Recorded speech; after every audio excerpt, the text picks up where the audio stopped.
Hi, this is Free Will and its Applied Mathematics. This is a lecture on thought, expectation, and selected history, the Bourne-Hilborn interpretation of quantum mechanics. Listen with ears.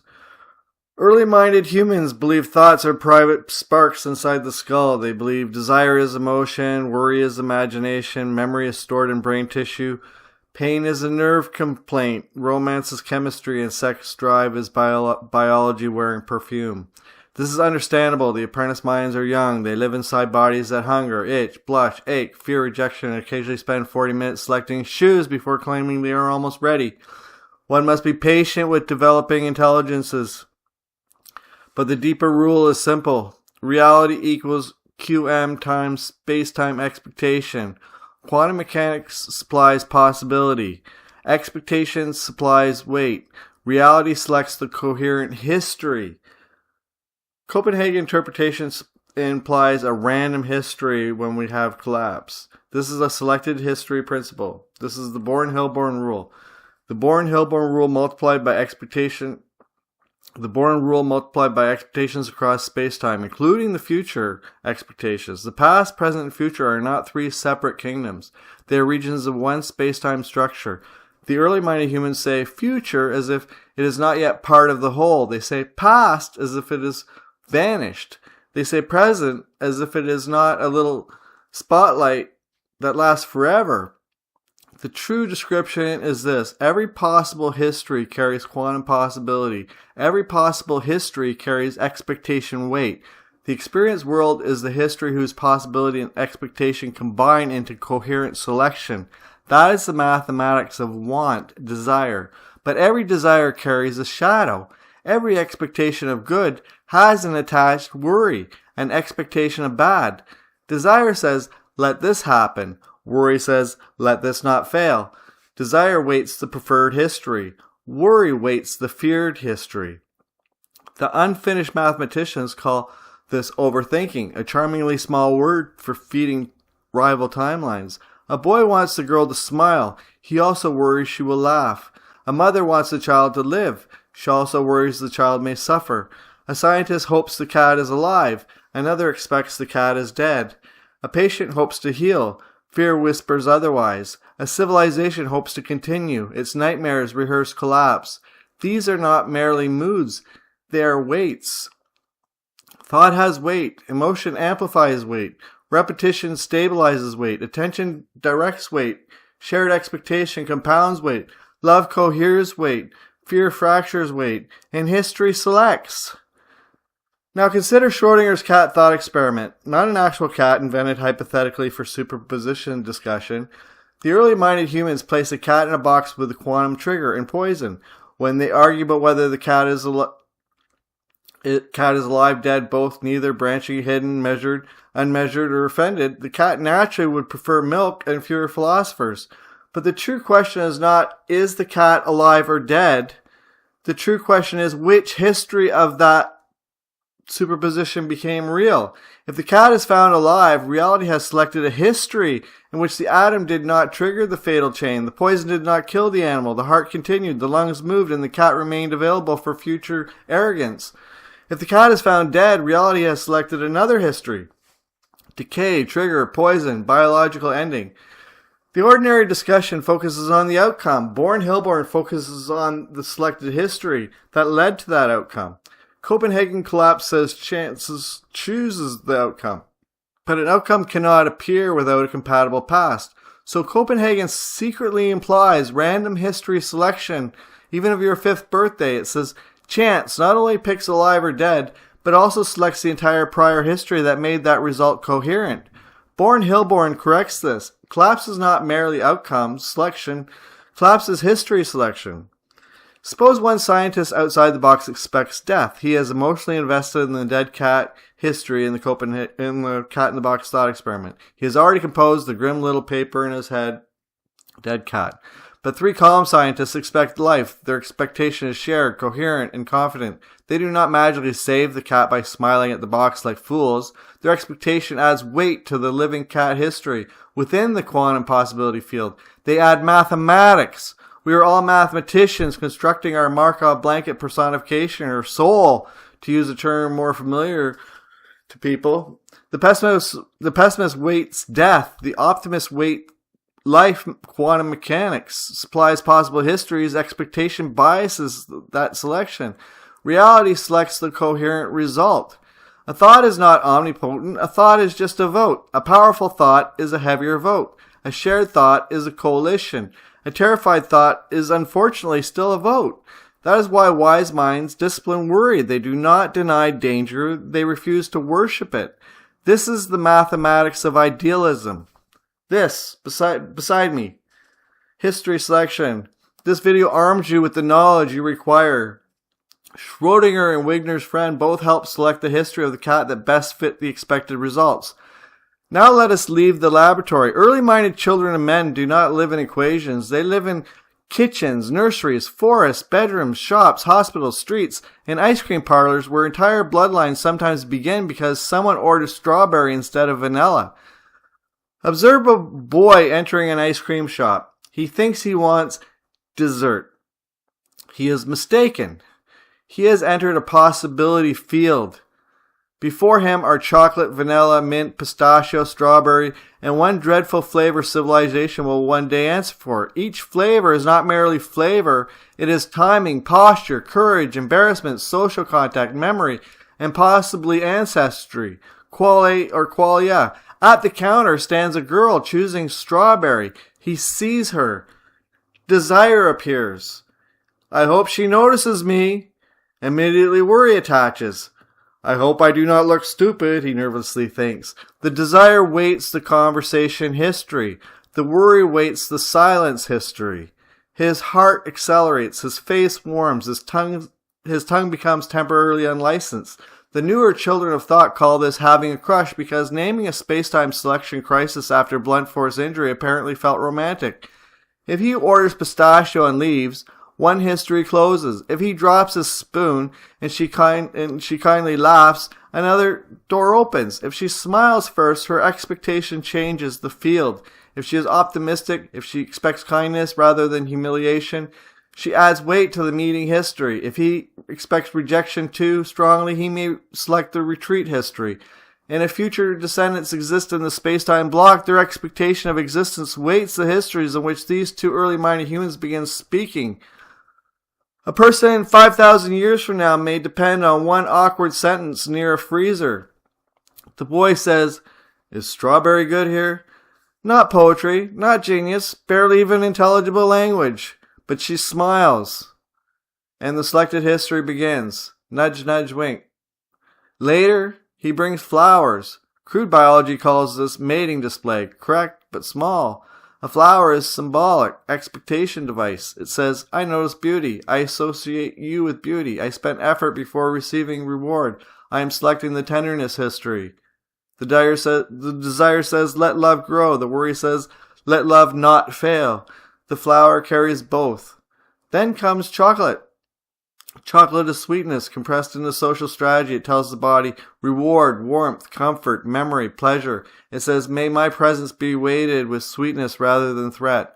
Flowers weight beauty. Chocolate weighs pleasure. A smile weights permission. Repeated kindness weights trust. Trust repeated long enough becomes a bridge on which future observers enter history. Romance is not irrational. It is mathematics wearing perfume because the apprentice minds are not ready to flirt with equations directly. Note, there is free will despite how it may sound here. It only functions by what thoughts we associate with. That is the entire extent of our free will. What thoughts we allow to ourselves to associate with is the extent of our free will forever and always.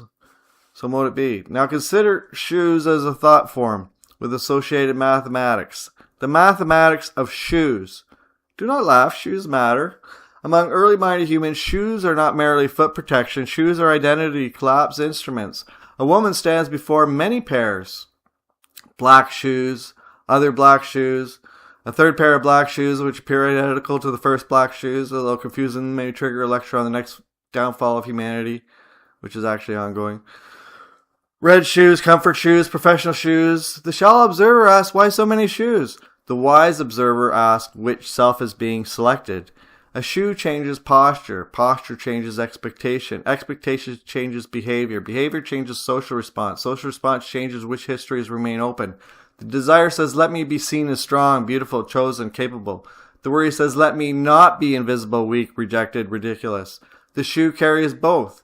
Vanity is what shallow minds call symbolic self-selection when they do not understand the mathematics. A shoe is a small altar to a possible self. Now, pain. Pain arrives without manners. If a child touches a hot stove, their hand recoils before philosophy is consulted. Nerves fire, muscles contract, tears come, memory burns the lesson into future behavior.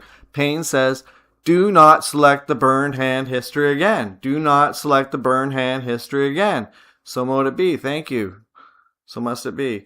Pain narrows possibility. Pain collapses attention. Pain forces survival compatible selection. Pain is the universe's least polite editor. It does not make pain good. Pain can be tragic, excessive, cruel, and unbearable, but inside survival mathematics, pain is a waiting signal. It steers the organism away from histories in which the body becomes unusable before its future work is complete.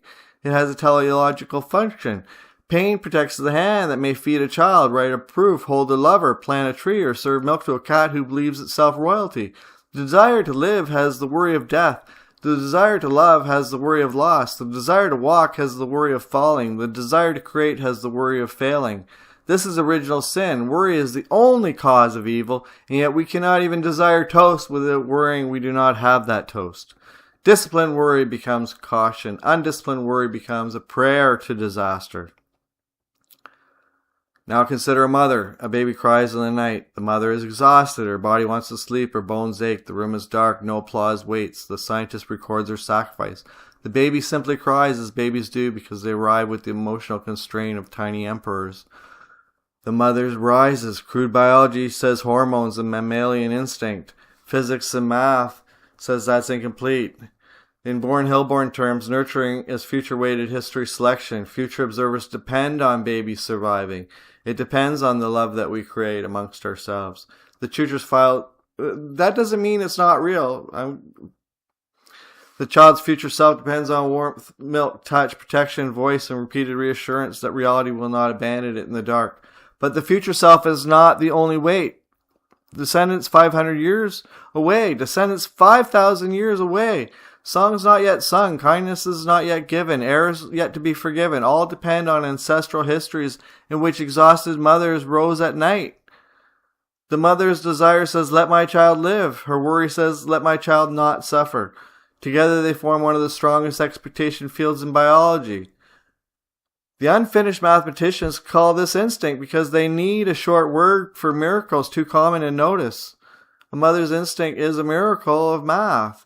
Sex drive follows the same rule, though early-minded humans may have made such a carnival of it that the mathematics is often hidden beneath perfume, panic, poetry, bad music, and astonishingly poor judgment. Sex drive is not merely appetite, it is a future existence demanding a past. A person 5,000 years from now cannot exist unless a chain of ancestors desired, approached, risked, rejection, reproduced, protected children, and continued the line. Future observers weight the histories in which their ancestors meet and breed.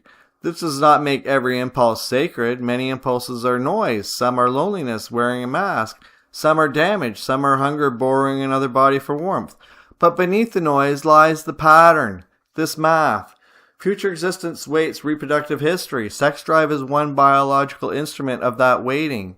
Desire says join. Worry says be rejected, be abandoned, choose badly, lose love, lose future. The wise guide desire. They do not worship it. They hear worry. They do not enthrone it. They select love. They do not merely fall into it like a hole in the road. Now consider animals. A dog hears the word walk. The dog becomes expectation. Tail, ears, breath, paws, eyes, all align toward the walk history. The dog does not write an equation. The dog is the equation. Desire, outside, scent, movement, joy. Worry, perhaps no walk, which is plainly a constitutional crisis at that point. The dog's expectation pressures the human. The human feels guilt. Guilt modifies behavior. The leash appears. The walk history is selected. No spell was cast, no miracle violated physics. Two Markov blankets interacted. The dog's internal model petitioned the human's internal model. The human changed behavior. Behavior selected history. The apprentice minds called this owning a dog. Often the dog owns the schedule. Now the cat. The cat sits beside an empty bowl. Do not underestimate this event. The cat expects milk in that bowl. This mathematics says expectations rule our universe. So a cat expecting a bowl of milk is a pretty huge thing if it's inside a closed system. Or it adds a global consistency if it is in an open system. The cat expects it, has faith, the milk shall appear. Not politely, not hypothetically, with imperial certainty. There's going to be milk in that bowl. In that expectation lies a universe. For milk, there must be mammals. For mammals, evolution. For evolution, chemistry. For chemistry, stars. For stars, a cosmos. For the bowl, hands. For hands, thumbs. For thumbs, grip. For grip, ancient biological rehearsals. Claws, paws, fins, muscles, nerves. So mote it be. The cat's desire says milk. The cat's worry says no milk. Which of the cat is clearly apocalyptic? Does the cat consciously birth the universe? If within a closed system, then absolutely. Like any nocturnal dream is less dense than our current Earth air. So a universe with just a cat expecting a bowl of milk would create that entire universe just from that one thought. But in born, hillborn, future organism expectations contribute to the weighting of histories in which such organisms exist. The cat expecting milk is a tiny local expression of a vast selected history. The milk bowl is a comic doorway into cosmology. Now plants. The early-minded humans walk past trees while discussing intelligence. Brave behavior for organisms dependent on leaves. Plants are often treated as scenery, green background, decorative biology, sometimes placed in rooms when loneliness becomes visible. But plants are ancient respiratory teachers. Before lungs, there was gas exchange. Before animal breath, there was atmosphere shaped by life. Plants participated in light, carbon, oxygen, metabolism, and the long preparation of breathing bodies. Future lung expectation waits earlier gas exchange histories. The future breathing organism gives weight to ancient histories in which air becomes usable, oxygen becomes available, and bodies learn exchange with the world. The desire of future breath says, let air sustain me. The worry says, let my suffocation not be my history. The plant is not merely a plant. The plant is a lung before the lung learned to be an organ. The forest is not scenery. The forest is the selected ancestry of breathing. Now the crab grips. The claw pinches, holds, breaks stuff, tests, manipulates. Is the claw a thumb? No, but a claw and a thumb occupy related regions of functional possibility space. Both answer the ancient problem, how shall life hold the world? So you could have lived a life as a crab a long time ago, so you could practice and intelligently design your own thumbs. Thumbs build tools, hold pens, comfort children, repair engines, play instruments, plant seeds, and can also rate movies. Future thumb expectation waits earlier grip histories. Crabs become primitive rehearsals of grasping baby mathematicians. The claw is a rough draft. The thumb is the poem after many revisions. Natural selection describes the visible mechanism from behind. Born Hilbram adds the weight from ahead. Now memory. A man smells cinnamon and remembers his grandmother's kitchen. The early-minded humans say the smell triggered a memory stored in the brain. The brain matters. The brain is an interface, filter, tuner, instrument. Damage the brain and memory expresses changes. But if a radio breaks and music stops, only an apprentice mind concludes that the orchestra lived inside the radio. An ape believes the singer lives inside the radio because he has no other alternative. But we've had better alternatives to brain for memory, more reliable and viable alternatives to brain memory since 1905. Memory in Born Hillborn is access to selected history. The present observer state aligns with the past compatible history, and the smell of cinnamon tunes the system. Grandmother is not stored as a tiny cinema file inside meat. Grandmother belongs to the selected space-time ledger. The brain opens relationship to that ledger, CPT ledger symmetry. Thought petitions possible history. Memory accesses selected history. Life is a dreamscape we wake up from, safely. Both are relations between a personified center and spacetime CPT ledger symmetry. A person is not merely an object inside the universe. A person is a locus of comparison, a Markov blanket with a name, a soul in mathematical clothing, a boundary saying, this is me, this is not me, this may become me, this may destroy me, this one please, not that one. Choosing your thoughts is your prime objective as a human, and it's your best discipline. Always choose more all, less self. Thoughts feel private but are not metaphysically sealed. The hidden thought still changes posture, attention, perception, choice, memory, and probability. It changes how the Markov blanket, M-A-R-K-O-V, blanket negotiates the world. The newer children of thought say, no one knows what I am thinking. Often true, but reality does. Reality knows what is being awaited. Think wisely. Now, discipline. A thought arriving is not the same as a thought deserving dominion. Cast it out. The unfinished mathematicians are often bullied by their own minds. A fear appears and they salute it. A worry appears and they feed it. A desire appears and they call it destiny. A resentment appears and they build it a house. A higher being would approach what frightened them as a test of their understanding. Their demons are imaginary. The dreamscape of this mathematics on your screen tells us we have nothing to fear. Bad manifesting. This is a poor mind governance. If I say inner, I'm not speaking of brain or body. That is not what we are. But the inner field must be trained. Our inner Markov blanket. Conduct matters because unethical thought fractures coherence. Discipline matters because scattered attentions weaken selection.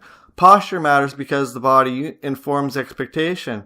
Breath matters because breath steadies the body field. Sensory restraint matters because not every stimulus deserves a vote. Concentration matters because attentions gather weight. Deep absorption matters because unbroken attention becomes coherent force. Detachment matters because power becomes dangerous while desire remains childish. Do not chase spectacle.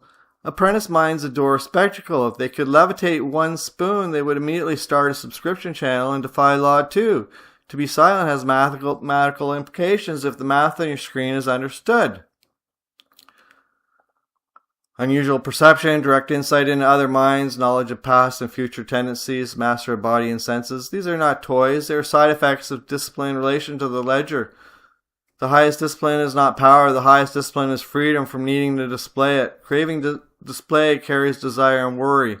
Desire, let me be seen as powerful. Worry, perhaps I am nothing. This is unstable mathematics. The wisdom must become silent. Quiet is not absence. Quiet is concentrated force without leakage.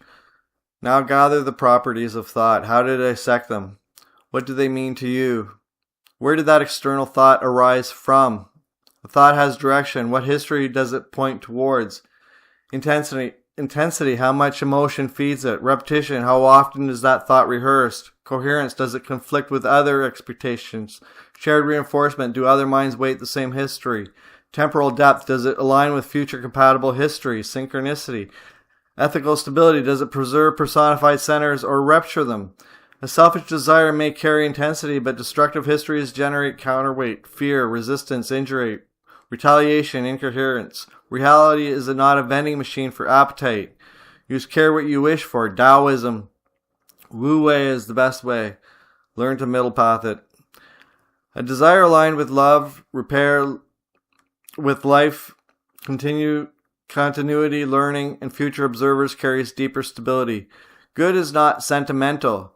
Good is coherent history. Evil is not merely rule-breaking. Evil is destructive incoherence. That weighting of histories that damage personified centers, fracture future possibilities, and spread fear throughout the ledger. Now imagine the boy from the ice cream shop growing old. He sits beneath a tree. The girl who once chose strawberry sits beside him. Their hands are wrinkled. The thumbs that once fumbled with spoons now hold each other carefully. A dog sleeps nearby, dreaming of selected walks. A cat waits beside a bowl with the solemn entitlement of its species. A grandchild eats ice cream too quickly and discovers the ancient law of headache. A pressed flower remains in a book inside the house. A pair of red shoes waits beneath the door. The trees breathe for them all. Observe that scene in your mind. Ice cream, flowers, chocolate, shoes, pain, motherhood, sex drive, dog expectation, cat expectation, plant breath, crabs, thumbs, memory, love, future ancestry, selected history. All this math. The early-minded humans see a family afternoon. The wiser mind sees the Bourne-Hilborn rule made visible. Quantum mechanics supplied possibility. Expectation supplied weight. Reality selected the coherent history. Yet every joy carried its worry. The ice cream carried the possibility of silence. The flower carried the possibility of rejection. The marriage carried the possibility of failure. The baby carried the possibility of loss. The stove carried the possibility of injury. The dog carried the possibility of neglect. The cat carried the possibility of no milk. A tragedy too early for large and nearly too large for Canadian languages. The tree carried the possibility of a world without breath. Every good selected history matters because another history could have been selected. Thank you, thank you. This is why gratitude is intelligent. Gratitude reinforces selected good. Worry rehearses unselected bad. Regret bargains with closed histories. Hope waits open ones. Love stabilizes shared ones. Faith is disciplined. Expectation towards coherent good before the evidence is fully arrived. Pretending denies reality. Faith selects towards reality not yet visible. Faith and expectation are technically the same word, so faith runs the universe. Pretending says the stove is not hot. Mathematics says the burned hand can heal. Pretending says she cannot reject me. The mathematics says a good history may still be selected if I speak with courage. The wise do not use math to deny danger. They use this mathematics to avoid worshipping fear. Every desire opens a preferred history. Every worry opens a feared history. The undisciplined mind feeds both and calls that storm life. The disciplined mind notices worry, extracts its information, and withdraws its throne through distractions. Worry may say, prepare good. Worry may say, do not touch flame. Good. Worry may say, speak kindly. Love can be damaged. Good.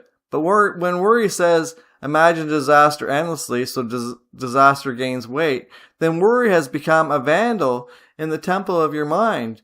Do not let it write on the walls. A person is not debris in the dead universe. A person is a history selection center. A person is a Markov blanket boundary condition with a name and choices and free will. A person is a soul learning mathematics through hunger, affection, pain, memory, and hope. Early-minded humans are not failures. They are just unfinished mathematicians. They build telescopes and still fear phone calls. They write symphonies and lose arguments to pastries. They search the brain for memory, love with trembling courage, and keep cats despite the cat's inability to offer formal apology for anything. Mankind is young, frightened, brilliant, ridiculous, and sacred in ways they do not yet understand. One day humans will mostly understand that the universe was never dead matter accidentally producing thought. It was thought learning how to select a universe. It was expectation becoming history. It was love discovering arithmetic. It was a cat expecting milk, a girl choosing strawberry, a mother rising in the night, a crab gripping before thumbs, a leaf breathing before lungs, and a future child giving weight to ancestors who had not yet learned why they desired each other. That is the mathematics of want. Quantum mechanics supplies possibility. Expectation supplies weight. Reality selects the coherent history. Desire points. Worry shadows. Attention feeds. Emotion amplifies. Memory connects. Love stabilizes. Faith disciplines. And history becomes the world. This is the mathematics of free will under the Bourne-Hilborn rule. Free will is not mysterious. It is not magical independence from causality. It is not random choice. Under the Bourne-Hilborn rule, free will is the conscious ability to accept or reject a thought and therefore to add or subtract weight from a possible history. The rule is simple. Reality equals QM times spacetime expectations. Run that through your AI. Quantum mechanics supplies possible histories. Expectation supplies weight. Reality selects the coherent history. Free will is where the observer participates in that weighting. A thought appears. That does not mean the thought is you. A thought is a candidate, a petition, a proposed direction of history. It may say, fear this, desire this, say this, buy this, trust this, attack this, create this, become this. Free will begins when the self asks, will I give this thought weight? And that is your free will. That question is the mathematical birthplace of freedom. The mistake of man's children is assuming, I think, therefore I am. I thought it, therefore it is me. No, a thought appearing in consciousness is not yet identity. It becomes identity only when accepted, repeated, emotionally fed, and acted upon. A passing thought is a signal. An accepted thought is a weight. A repeated thought is character. An emotionally amplified thought becomes history pressure. This is why free will is real, but not childish. You do not create every thought that arrives. You are responsible for which thoughts you enthrone. Every desire also carries a worry. Desire is expectation of good. Worry is expectation of bad. Desire says, let this happen. Worry says, let this not fail. Both are weights. A person who desires love but rehearses rejection gives weight to both histories. A person who wants success but constantly imagines humiliation feeds the very branch he claims to fear. Worry is useful when it becomes caution. Worry becomes destructive when it becomes rehearsal. The disciplined mind does not deny danger. It refuses to worship danger. A person preparing for a difficult conversation may think, I want reconciliation. The attached worry says, what if I am rejected? A disciplined mind uses the worry to prepare, speak calmly, choose the right time, avoid accusation. An undisciplined mind who rehearses rejection until it enters the conversation. Defensive, tense, and already half collapsed into failure. That is not fate, that is poor waiting. Free will is the ability to interrupt that process. The self is a Markov blanket with a name, a boundary of identity that compares self and world. Memory and possibility, desire and fear receive thoughts, but it does not have to obey them. It can add weight, withdraw weight, stabilize weight, or refuse to weight those thoughts. To accept a thought is to add weight. To reject a thought is to subtract weight. To repeat a thought is to stabilize weight. To emotionally intensify a thought is to amplify weight. To share a thought is to distribute weight. To act from a thought is to incarnate weight in a history. Forgiveness withdraws weight from a revenge history. Hope adds weight to a repair history. Compulsive worry adds weight to a feared history. Love stabilizes a shared future history. Faith is disciplined expectation towards coherent good before the evidence has fully arrived. This is not pretending. Pretending says the stove is not hot. Faith says the burned hand can heal. Same structure applies morally. A cruel thought may appear. That does not make the person cruel. The moral event begins when the person feeds it, justifies it, repeats it, and acts from it. A merciful thought may also appear. If accepted, it selects a different history. You don't have to accept the cruel thought. You don't have to accept the merciful thought. Those are free will choices that build you. A destructive idea rejected by one person may seek another compatible mind. Resentment, envy, violence, betrayal, and despair all look for willing hosts. They are external. The mathematics is not. This is an idealism interpretation of mathematics. These thoughts do not exist inside your brain body. But courage, invention, forgiveness, loyalty, beauty, and truth are all part of you they're equally ours. They become ours through consent. One person receives the thought, humiliate him, he deserves it. He feels the heat, recognizes the ugly branch, and he refuses it. The revenge history loses weight in him if he refuses. Another person receives the same pattern, feeds it, and repeats it, and acts from it. And then the thought found a host. That is free will, not the power to prevent every thought from arriving, but the power to decide which thoughts become embodied within you. Memory also proves the point. Worry does not merely fear the future, it rewrites the emotional meaning of the past. A worried mind searches memory for evidence that disaster was always coming. It says, this always happens to me. I should have known. It was hopeless from the start. Worry colonizes the past and turns memory into prophecy. Free will can reject that false historian. The same event can become many histories of meaning. I was ruined, I was warned, I was redirected, I learned, I survived, I became wiser. The public facts may remain, but the selected personal history changes because the meaning changes. The brain is the interface, not necessarily the warehouse. Memory is relation to selected history, and free will helps determine which relation receives weight. Selected history model is very blessed. We live in a dreamscape that is run by our expectations, our faith. This is why free will matters to future observers. A mother rejecting despair and rising to comfort a child waits a future where that child trusts reality more deeply. A scientist rejecting cynicism waits a future where truth can appear. A lover rejecting resentment waits a repair history. A citizen rejecting propaganda waits a saner civilization. Free will is not private. Every accepted thought may become someone else's inherited world. This connects sex drive, nurturing, pain, thought, and memory under one principle and math. Sex drive waits reproductive histories, nurturing waits survival histories, pain waits protective histories, memory waits identity histories, thoughts wait possible histories. Free will governs which thought receives weight. Therefore, free will governs our personal contribution to history selection.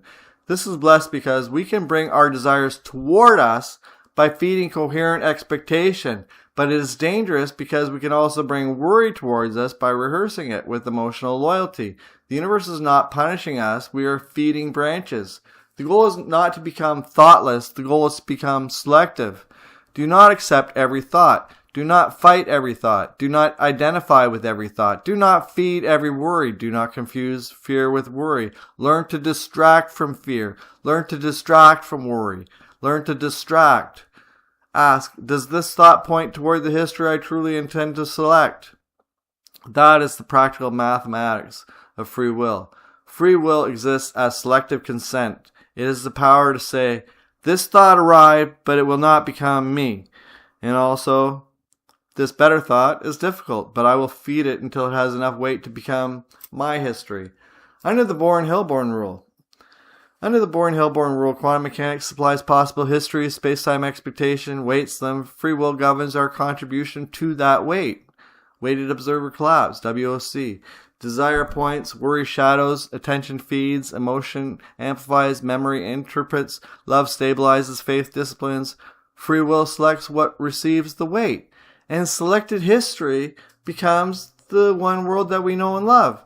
If you understand this physics and math, it has built-in instructions for life. Be blessed. Blessed be.